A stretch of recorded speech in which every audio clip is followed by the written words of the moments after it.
أشهد أن لا إله إلا الله. أشهد أن لا إله إلا الله. أشهد أن محمدا رسول الله. أشهد أن محمدا رسول الله.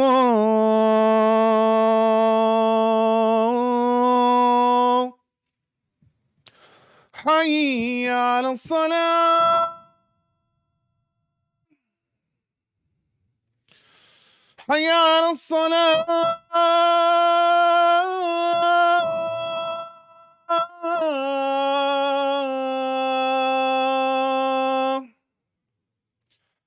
حي على الفلاح. حي على الفلاح.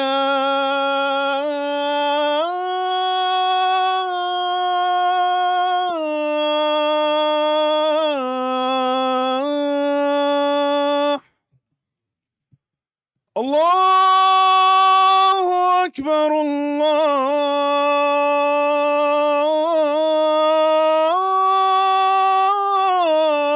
الله أكبر. لا إله إلا الله.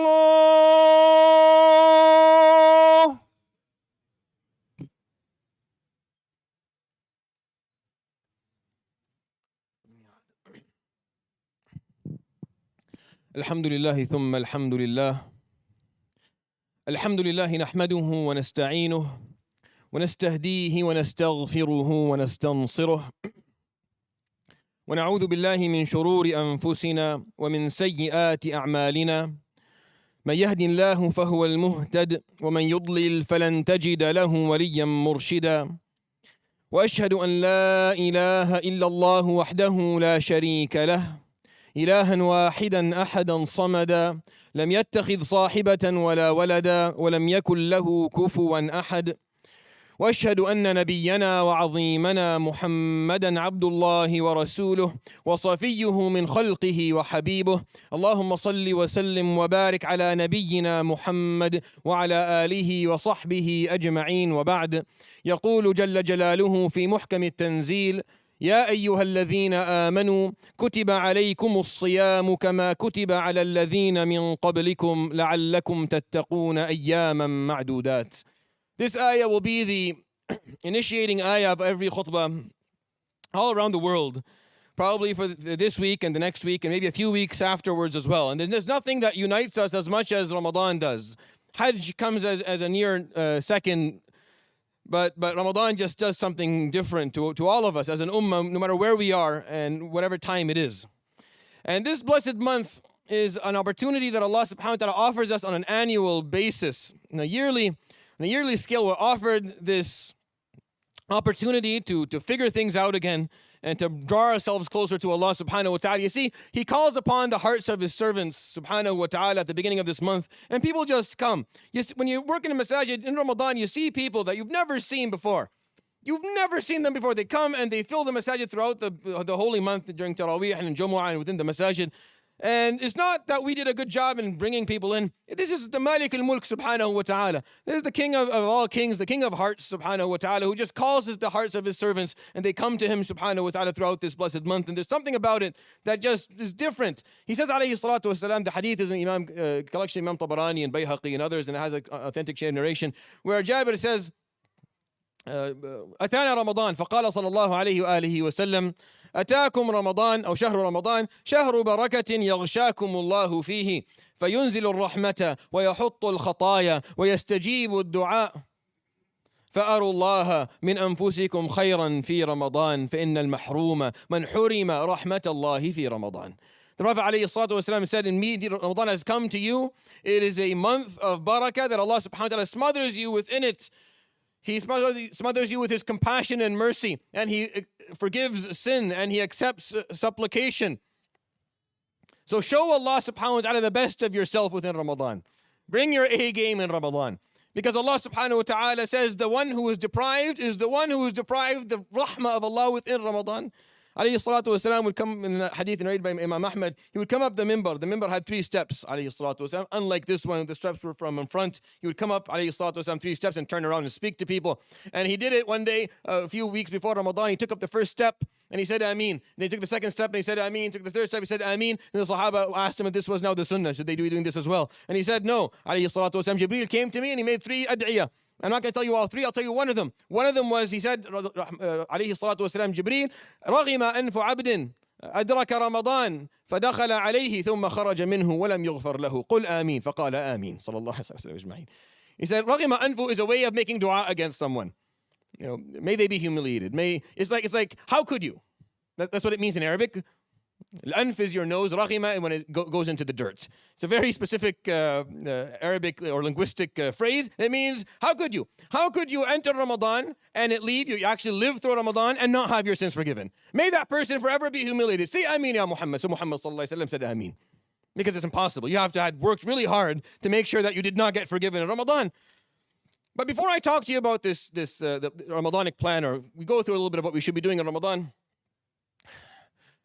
I'm sure that most of you, like myself, if not all of you, continue to watch with disgust and in awe of how people in probably one of the most rich areas in the world in resources are starving as you and I speak right now. They are being systematically starved after being ethnically cleansed out of the land that was already occupied 75 or such years ago.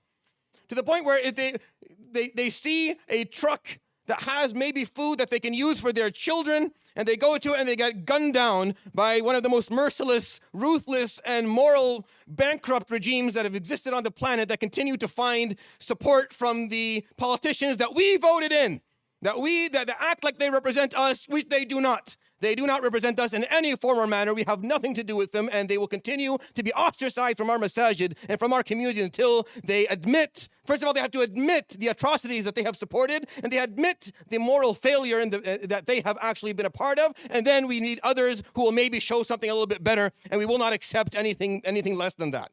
And as we watch all of this, and it burns you on the inside to see it, because there's almost no tears left to cry, you wonder how bad can it get? Well, let me give you a little bit of a historical lesson today. I won't be too heavy in historical lessons, but I'm going to tell you three incidents that happened within our Islamic history so you understand exactly what we're looking at. In the year 317, a man by the name of Abu Tahir al-Qirmiti was one of the leaders of an extremely fascist, oppressive regime that built itself somewhere in the eastern part of the Arabic Peninsula, decided that in the year 317 Hijri, somewhere in the 9th Gregorian century, decided that he was going to raid Makkah al-Mukarramah during Hajj. So he did so, and he killed the Hujjaj in the thousands until the Sahn of the Kaaba was filled with blood. And he hit the Kaaba and he actually brought half of it down, and then he stole the Hajar al-Aswad and he held it somewhere for 22 years. You think this is bad? For 22 years, he held on to it. It took 22 years before the Muslims were able to bring their act together, and Asghar ibn Ziyad al-Taghlibi was able to go and actually defeat them, remove them, and bring the Hajar al-Aswad or the remnants that was left of it and put it back in the Kaaba as we see it today. The Crusaders took over the Holy Land in the 10th century, or at the end of the first millennium. They took over the Holy Land. Not only did they murder everyone there and burn the Masajid and burn Al-Aqsa, and not only did they kill the Muslims who were there, they removed and killed the Jews who were living there too. And it wasn't just the Holy Land, it was parts of what today is Lebanon and Jordan, parts of Syria.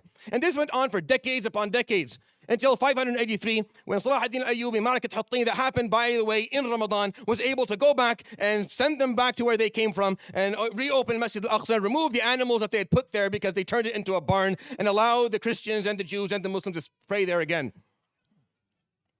Only less than 100 years later, the Mughal, the Tatar, would find their way through the old world, coming through Asia. And they would enter the Muslim Khilafah capital in Baghdad. And they would burn it to the ground, murdering the Khalif al-Musta'sim Billah and killing everyone who was there. And going to Bayt al-Hikmah, which was the biggest library on earth at the day. And they would throw the books into Dajra and Furat, in the Euphrates, until those two rivers ran either red with the blood of the Muslims or blue because of the ink of the books that they threw into them. And it was a couple of decades later until Qutuz and Dhahr Bibars in 658, also in Ain Jalut, also in Ramadan, were able to remove them again. And if you want, I can spend the rest of this khutbah just telling you these giving you these nuggets and telling you what happened throughout our Islamic history. We've always found a way to rebound. We've always found a way back. We've always have. This is not the worst we've seen. This is not the worst we've seen as Muslims. Not even close. Wallahi, not even remotely close. This is not the end of time, not even close. الساعة لا تأتيكم إلا بغتة. يوم القيامة comes, it's like that. You don't even notice. Your job is not to worry about when it's happening. Your job is to worry about what you're doing to prevent its coming. Your job is to worry about where you are within the historical curve of your ummah and what that's going to need from you. You see, every single story I told you, when the bad thing happened, the good thing happened a couple of decades later. So they went through a couple of Ramadans and Hajj afterwards where they were in a state of deep humiliation. I always ask, what was the year 318 like in terms of Hajj with no Hajar Aswad there? What was their Ramadan like? You think they weren't thinking that this was the end of time? No, they were. And I can actually prove that to you by pulling historical records that were written by scholars of that era, talking about this being Armageddon and very soon the Dajjal is going to come. It didn't happen. It didn't happen in 583. It didn't happen in 658. It didn't happen in 1123. It didn't happen in 1348. It didn't happen today in 1449 either. We're not even close because our ummah is actually still quite large. And the number of Muslims who truly care about Allah subhanahu wa ta'ala and their ummah is still there. This is not a good situation, as you probably already know, due to my spectacular pessimism. But the point that I'm trying to make for you is that this is not the worst that you have seen, not even close. We have rebounded from way worse and found our way back and brought back justice and righteousness to ourselves and the people who live with us. The potential is there. And Ramadan is what we're supposed to use as that spark. Ramadan is there to make sure, because most of these victories happened in Ramadan. And it was a generation or two later. You see, what happened was the musibah happened, and then a couple of decades later, it was reversed. Why a couple of decades later? Because whoever was around during that musibah was probably a part of a generation that didn't care enough. So you needed the next generation to grow up and care. And when they did, they flipped things around again. When they grew up and saw the reality of their ummah and decided, I'm not okay with that. And they made sure their voice, isn't that the story of his life, alayhi salatu wasalam? Someone who didn't have a voice and provided a voice for people who were oppressed. And the ummah has always found its way back. We've always found a way to bring back and revive our voice again as a nation. This is not a call for violence. This is not a call for, no, this is a call for each and every one of us to believe that we will have an impact in the future of our ummah. Now, I can't convince you of that if you don't have the tools to convince yourself of it. And if you can't, then I don't know what to offer you. I feel like I'm almost helpless in terms of helping you because I have nothing to offer. You have to believe that you have the potential to offering that impact and being the one person, yes, living in this small city of London, Ontario, in Canada, somewhere far away where people don't even know exists to begin with, to know that there's a Muslim community there. Yes, amongst them will be one person or two or three or 100 who will have that impact, who can actually be one of the sparks that will change the history and the future of this ummah. You have to believe that. You have to believe that you have that potential, and you have to believe that you have to be willing to work towards it. You have to be willing to work towards it. This is what we're missing. We're just missing that piece. Historically, we have this has happened many times before. Many times before. Don't waste time worrying about stuff you can't control. Worry about what is it that you can do. How can you make sure this does not continue to happen or happen again in the future? That's the only way to work historically. Again, I'm speaking from a lens of history. Sometimes whatever's occurring was put into motion decades before. You're just looking at the consequences of something that happened many, many years ago that you're not accountable for. It's just that was going to happen. It was going to happen. It was put in motion many generations ago and people didn't care at a certain point. And now you're dealing with the results. But the question is, what will 40 years from today look like? That will depend on what we decide to do and how we decide to live our lives and what type of change we are actually going to bring within ourselves and within the communities that we live in. And I can't think of a better time or a better opportunity than Ramadan. So 3 times in 1 week, I was approached, and I hope the people who don't feel bad about this, but I'll say it. 3 times within 1 week, I was approached and told, Ya akhi, be a little bit more optimistic. 3 times from 3 different people. So I said, all right, fair. If I didn't believe to my core that this ummah has the potential to turn things around, I wouldn't be standing here. I wouldn't be doing what I do in my life. I would have been somewhere else doing something completely different. But I believe with certainty, to my core, that this ummah has within it the potential to turn things around. And I believe that I have to be a force that is positive in that direction. And that's what I will be. But I cannot approach that at this historical curve by being someone who reminds you, when you wake up in the morning and we have all our phones, and then you put the alarm, and it's a nice little reminder, something that kind of just wakes you up nice and quiet. That's not what I'm here to do. I'm here to sound an alarm that should increase your heart rate and make you feel a little bit uncomfortable and have you walking out of here feeling upset about yourself, just like I do. Because that is where we are. Historically, we're at a moment where the people, and if they actually want to see change, they have to actually make radical change in their lives. They have to feel the necessity of it. They have to feel how important and how dawning it is upon them to make the changes yesterday. This is not a slow, progressive graph of change. No, this has to be immediate, and it has to be huge, and in the numbers and the quality of it has to be extreme if you actually want to see things be different. So I have to, because the danger is huge. It's not about, there's nothing, whether you do, I have no horse in this race, whether you do it or not, or people listen to this or not, it doesn't make a difference for me. I figured out where I'm going. I'm going to go with you or without you, alone or with people. It doesn't make a difference. I'll do it, and I'll die doing it until the day I meet Allah.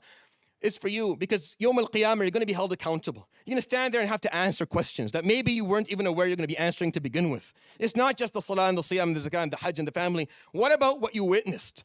You were a part of the world, were you not? Were you a part of this ummah, were you not? Yes. What was happening? What did you do? How did you respond to that? If your answer is, I didn't do anything, that's going to be the problem. Yes, exactly, you didn't do anything. That's why you're standing here. No, see, I didn't do anything. Yeah, exactly, that's why you're here. Why, you're not understanding us? Yes, that's why you're here, because you didn't do anything, because there is no actual change.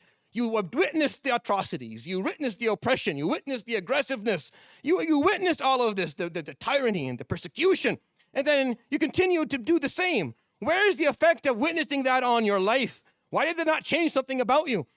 Why don't you say, okay, because of this? And I don't think even that's a good reason. I honestly think you should aim higher. It shouldn't be just for Gaza that we do have a better, or for Palestine. No, it's beyond that. This is for the ummah. This is for Allah subhanahu wa ta'ala. The one who said, مَا خَلَقْتُ السَّمَاوَاتِ وَالْأَرْضَ وَبَيْنَهُمَا إِلَّا بِالْحَقِّ. I created this with haqq. And as long as there's no haqq, or there is dhulm that is occurring, or batil, then things will continue to fail. It's your job to return it back to haqq again, and to live a life that personifies haqq in nature. And that's what we have to do. And that's what I'm calling you to. And the best time to do this, the absolute best time to do this, is Shahr Ramadan. There is honestly no better time. There is nothing even remotely close to what Ramadan can offer you. I am not aware of a real story of tawbah that is not Ramadanic. I'm not aware of it. I'm sure it happened, but I'm not aware of it. Any real story of tawbah, someone who decided enough is enough. I'm not living like this anymore. I can't be a bystander. I can't live my life just focused on small things, just ignoring what's occurring and not have a voice and not have an impact. I have to live life to its fullest, the way Allah subhanahu wa ta'ala, the way Prophet ﷺ lived it himself and those who were with him.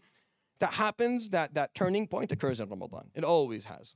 That's why these battles that I shared with you are always in Ramadan, always. Because that's where it manifests itself. And that's what I think we should all be doing, which is why I want to talk to you about a Ramadanic plan. This is why today I want to share with you maybe some things to think about in terms of planning for Ramadan.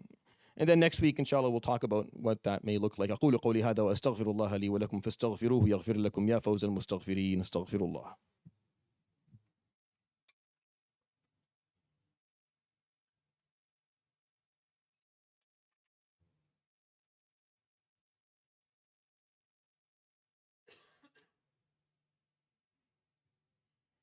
الحمد لله وحده وصلى الله وسلم وبارك على من لا نبي بعده وعلى آله وصحبه ومن اتبع نهجه ووفى عهده. إخواني وأخواتي، أولئك الذين يجيدون التحدث بلغة القرآن لا يحتاجون إلى كثير تذكير ولا إلى وعظ ولا إلى نصح إذا ما أقبل عليهم شهر رمضان المبارك. فكل من يتحدث هذه اللغة بطلاقة أو بفصاحة نشأ في بلاد تعظم هذا الشهر الفضيل على ما في هذه البلاد من العيوب وعلى ما فيها من الظلم ومن الفساد، إلا أن شعوبنا ما زالت تعظم هذا الشهر وتكبر أمره والناس يعودون إلى الله سبحانه وتعالى بملايينهم إلى المساجد فيصلون ويبذلون جهودهم. لكنني أبحث عما هو أعظم من هذا كله. نحن الآن في لحظات تاريخية تكررت كثيرا في أمتنا، تكررت عبر التاريخ مرات كثيرة. هذه اللحظات التي ننظر إليها والتي نعايشها ونعاصرها، إذ المسلمون في أسوأ أحوالهم، مضطهدون مظلومون، دماؤهم رخيصة وأولادهم يجوعون وبلادهم تنتهك حرمتها، وهم يشاهدون بعجز شديد. حدثت هذه الأمور مرات عديدة في تاريخنا، وفي كل مرة يجد المسلمون طريقهم للعودة إلى عزتهم، ويجدون طريقهم للعودة إلى دينهم وإلى أمتهم وإلى بلادهم وأوطانهم وإلى مروءتهم. يجدون طريقهم في كل مرة. ربما الأمر يتطلب عدة سنوات، ربما جيل على جيل أن ينصرف فيأتي جيل بعده يدرك عظمة وقيمة العزة وقيمة الدين وقيمة المروءة وقيمة الاستقامة وقيمة الجماعة وقيمة أمتهم، فيعكسون ما قد نزل بهم من الذل ومن الهوان. وأريدك أن تنظر إلى نفسك على أنك إنسان سيكون له جهد في هذا التغيير القادم إذا أذن الله سبحانه وتعالى له. هناك مصائب تاريخية تطلب تغييرها ربما قرون، لأن الجيل المناسب لما يأتي، فلما أتى حصل التغيير. فإذا أردت أن تكون من الجيل الذي يحدث التغيير، ربما الأمر لا يحدث إلا بعد موتك. فكم من عالم وكم من سلطان وكم من مجاهد لم يرى حصيلة عمله وأخذ النجومية إنسان بعده كصلاح الدين فهو المعروف، وقد اندثر يعني نور الدين زنكي ومن أسس لهذا التغيير. فلا بأس عليك في حياتك أن تنظر في نفسك، ما الذي أريد أن أكونه في حياتي؟ جزءا من التغيير أم جزءا من بقاء الأمور على ما هو عليه؟ وإذا كنت جزءا من بقاء الأمور على ما هو عليه من الذل والهوان، فكيف أقابل الله يوم القيامة؟ وما الذي أقوله له؟ وكيف أدافع عن نفسي وأدافع عن أفعالي وعن أموالي وعن أعمالي وعن أفكاري وعن أوقاتي التي عشتها إذا لم أكن جزءا من التغيير ولم أجند نفسي ولم أخلص نفسي لله سبحانه وتعالى علما وعملا. I honestly wanted to go through the pieces of the Ramadan plan, but I'm not. I'm going to do this next week, even though that's not what I had planned initially, because I really think it's important that you know why you're doing things. And maybe this is the first part of the Ramadanic plan, which is always reviewing your intention. Every time we talk about a Ramadanic plan, I point out the importance of intention. Number one is always intention. And maybe everything I'm doing today is just that piece. It's just, why are you going to do this? Why are you going to fast Ramadan? And why are you going to pray Taraweeh? And why are you going to be a part of this whole month? It's beyond just doing the ritual. It's beyond just starving during the day and then staying up a little bit late at night. It's with the intention of things being different afterwards. It's the intention of I want to be a different person. And the way I've been living my life is not how I want to live it. I know I can do better and I have to do better. Today we have to do better. It's no longer an option. It's no longer something that I can gently massage into our brains. No, we have to do it. We should have done this a while ago. Because we didn't, this is what's occurring across the globe. Because we didn't, because we were late, in my opinion, because I was late at figuring out what I was going to do in my life. Because I don't have the proper impact that I should, because I'm not actually being a better person or helping others be better people, that this is what's happening. That there are children that are starving to death. They're dying. They carry your names, and probably even your last name and last names as well. There's no difference between all of us. As an ummah, as a human race. Islam, when it finds prevalence and when it finds its spot in the world, not only does it bring khair to the Muslims, it brings khair to everyone else as well. It brings khair to everyone, regardless of their cultural, ethnic, or political background. Which is why we are obligated, we have an ethical obligation to live our deen and to work towards its success. And even if that means that you spend your life working in some small corner called London, Ontario, trying to strengthen that small little community and unite it and bring khair to it, then that's what you do. And that's what you do. That's your little piece of the puzzle. It's not visible from afar. But the one who's looking at the puzzle knows that it's there. The one who actually the one that you're doing it for, he knows your piece of the puzzle. He sees it. He's very happy with it. He sees it well. Don't worry. It's recorded. It's not going to be forgotten. It doesn't have to be something worthy of breaking news on international outlets. Something small. And that's what the Prophet ﷺ taught us. It teaches us that sometimes the person that you don't notice, sometimes the person that you don't know anything about, the person that no one even cares about or takes any recognition of, is the person who Allah subhanahu wa ta'ala will give the biggest reward Yawm al-Qiyamah. Because of that intention they had in their heart and the work that they did. They did the best they could within the limitations within the capacity they had, within their limitations. They did the best they could. They put everything that they had towards serving Allah subhanahu wa ta'ala, and serving their deen, and serving themselves, and serving their nation, and serving the people around them. And that's what I think we should do for Ramadan. We should make that intention nice and clear. Spend the next week thinking about your intention. Why should I be different? Why should I turn things around? Why should I make this Ramadan a turning point for myself? Why? Why should this Ramadan be a turning point for me? Well, I'll never go back to how I was before. There's a million reasons. Figure out the one that makes most sense to you. So you can plan out the month, and then inshallah, when we walk out of it, or as we go through it, we put ourselves on a path to strengthen the status of this nation of ours, so that what's happening in Gaza today does not happen ever again. I am, though, quite disappointed at the end of this khutbah of how we've settled down quite a bit when it comes to advocacy, despite the fact that what's happening is still happening, probably on a larger scale than it was in October and November. And I talked about this in October and November, and I talked about it a couple of times, and I said, look, the problem is with the graph. People, they chronicize problems. They know if they do it long enough, people lose interest. Because they know that people get very upset early on, and then if you drag it out 6 weeks or 7 weeks, people lose interest, which is where we are right now. I'm quite disappointed with how we've responded to this as an ummah at this part of it, at least within the last month. There's been a lot of passivity, and people have kind of slowed down, even though the amount of death, the amount of ethnic cleansing and the starving that we're seeing right now, the systematic starvation that people are going through has not slowed down. It's still occurring. It's horrible. It's horrible on every level. I cannot understand how the world is okay with any part of this whatsoever. But I think we have to revise a little bit in how we've approached this. And I think those who are enthusiastic at the beginning have lost that enthusiasm should bring it back. Bring it back as a part of your intention of being better within this month of Ramadan, and allowing Ramadan to be the turning point for all of us. May Allah subhanahu wa ta'ala grant us the ability to reach Ramadan and for us to use Ramadan as our turning point within our lives. Allahumma ameen. I hope that was a benefit to you. وَاعْلَمُوا أَنَّ اللَّهَ أَمَرَنَا بِأَمْرٍ عَظِيمٍ فَقَالَ إِنَّ اللَّهَ وَمَلَائِكَتَهُ يُصَلُّونَ عَلَى النَّبِيِّ يَا أَيُّهَا الَّذِينَ آمَنُوا صَلُّوا عَلَيْهِ وَسَلِّمُوا تَسْلِيمًا اللهم صل على محمد وعلى آل محمد كما صليت على إبراهيم وعلى آل إبراهيم وبارك على محمد وعلى آل محمد كما باركت على إبراهيم وعلى آل إبراهيم في العالمين إنك حميد مجيد وارض اللهم عن الأربعة الخلفاء السادة الحنفاء أبي بكر وعمر وعثمان وعلي وارض اللهم عن أزواجه أمهات المؤمنين وعن آله الطيبين الطاهرين وعن صحابته الغر الميامين وعن التابعين ومن تبعهم بإحسان إلى يوم الدين وعنا معهم برحمتك يا أرحم الراحمين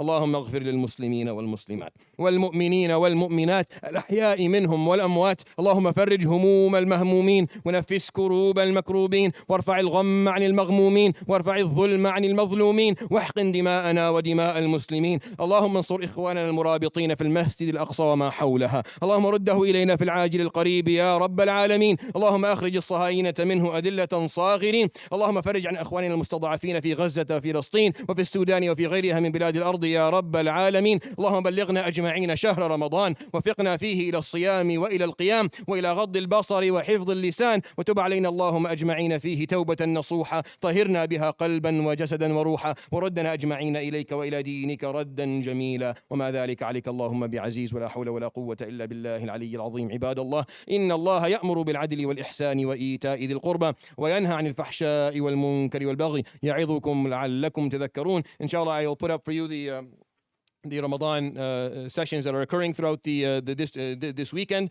and next weekend. Please bring your kids out and attend them and find benefit, inshallah, in these sessions. أقم الصلاة. الله أكبر الله أكبر أشهد أن لا إله إلا